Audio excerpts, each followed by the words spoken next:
కూటమి ప్రభుత్వంపై అసత్య ప్రచారాలకు జగన్మోహన్ రెడ్డి తెరతీశారని, అసత్య ప్రచారాలు చేయడంలో ఆయనది అందవేసిన చేయి అని ఆనపర్తి శాసనసభ్యులు నల్లమిల్లి రామకృష్ణారెడ్డి విమర్శించారు. గతంలో వివేకానంద రెడ్డిని హత్య చేయించి ఆ నేరాన్ని చంద్రబాబుపై నెట్టిన వైనం చూస్తే అబద్దాలు చెప్పడంలో జగన్మోహన్ రెడ్డి దిట్ట అని మనకు అర్థమవుతుందని ఆయన అన్నారు. ఇప్పుడు 3 అంశాల్లో ఆయన తప్పుడు ప్రచారం చేస్తున్నారని ఆయన విమర్శించారు.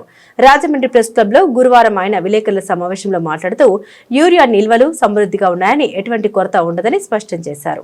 ప్రచారాల్లో అందవేసిన చెయ్యి, దానికి ఉదాహరణ వివేకానంద రెడ్డి గారి హత్య.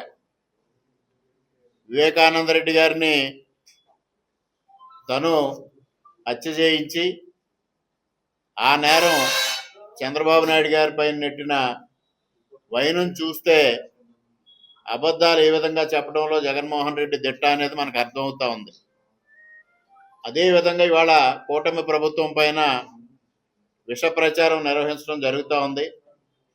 ముఖ్యంగా 3 అంశాల్లో ఈ విధంగా చేయడాన్ని ఖండించడం కోసం ఈరోజు మీ ముందుకు రావడం జరిగింది. ఒకటి, యూరియా సరఫరా లేదు అని రైతుల్లో ఒక ఆందోళన కలిగిస్తూ రైతుల్ని ఇబ్బందికరంగా మార్చి ఒక ఆందోళనకరమైన వాతావరణం సృష్టిస్తున్నారు. ఇక రెండవది, మెడికల్ కాలేజ్ ఏర్పాటు విషయంలో పీపీపీ పద్ధతి మార్చి ప్రైవేటీకరణ చేస్తున్నారు అంటూ ఒక తప్పుడు ప్రచారం నిర్వహిస్తూ ఉన్నారు.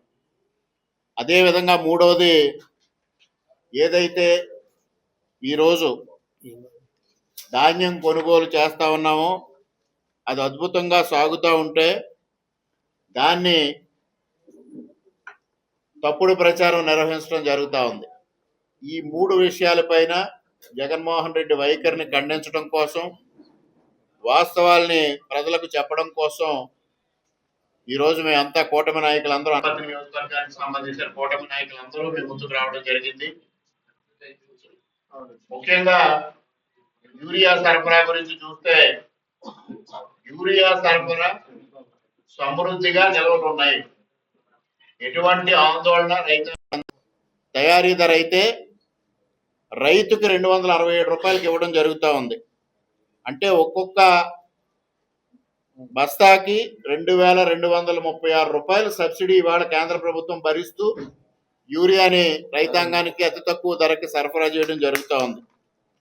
అదేవిధంగా 50 కేజీల డిఏపి 3771 తయారీ ధర అయితే 1311 రూపాయలకి రైతాంగానికి ఇవ్వడం జరుగుతూ ఉంది. అంటే 2422 రూపాయలు సబ్సిడీ భరిస్తూ ఉంది. అంటే ఒక ఉదాహరణ, ఇవాళ యూరియా తీసుకుంటే తూర్పుగోదావరి జిల్లాకు కావాల్సిన 58,000 మెట్రిక్ టన్నులకి తీసుకుంటే దాదాపు 12 కోట్ల రూపాయలు ఇవాళ రైతాంగానికి కేంద్ర ప్రభుత్వం సబ్సిడీగా ఇస్తూ ఉంది.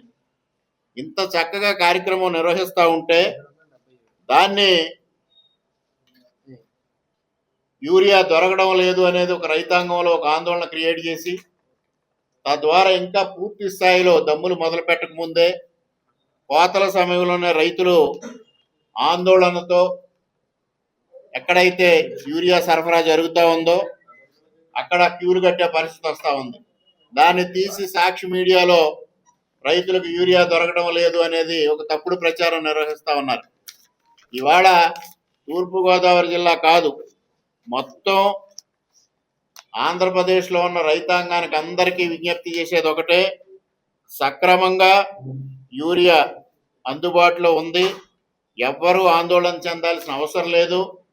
మీకు ఏ సమయానికి యూరియా కావాల్సి వచ్చినా ఆ సమయానికి యూరియా ఇవ్వడం కోసం ప్రభుత్వం సంసిద్ధంగా ఉంది అనేది ఈ సందర్భంగా తెలియజేసుకుంటూ, ఇవాళ కేంద్ర ప్రభుత్వం లేదా వ్యవసాయ శాఖ అధికారులు, వ్యవసాయ శాస్త్రవేత్తలు కూడా యూరియా వాడకం తగ్గించాలి, ఎరువుల వాడకం తగ్గించాలి, క్రిమిసంహారక మందులు తగ్గించాలి, తద్వారా ఆరోగ్య పరిరక్షణ కోసం ప్రతి రైతు కృషి చేయాలని కూడా కోరుతా ఉన్నారు. అందువల్లనే ఇవాళ నానో యూరియాను కూడా కేంద్ర ప్రభుత్వం అందుబాటులోకి తీసుకొస్తా ఉంది. తప్పనిసరిగా రైతులు కూడా శాస్త్రవేత్తలు చెప్పే పద్ధతులు పాటించి సేంద్రియ వ్యవసాయం పట్ల మొగ్గు చూపించే విధంగా చర్యలు తీసుకోవాలని కూడా ఈ సందర్భంగా తెలియజేస్తూ, ఇక రెండో విషయం, ఇవాళ రికార్డు స్థాయిలో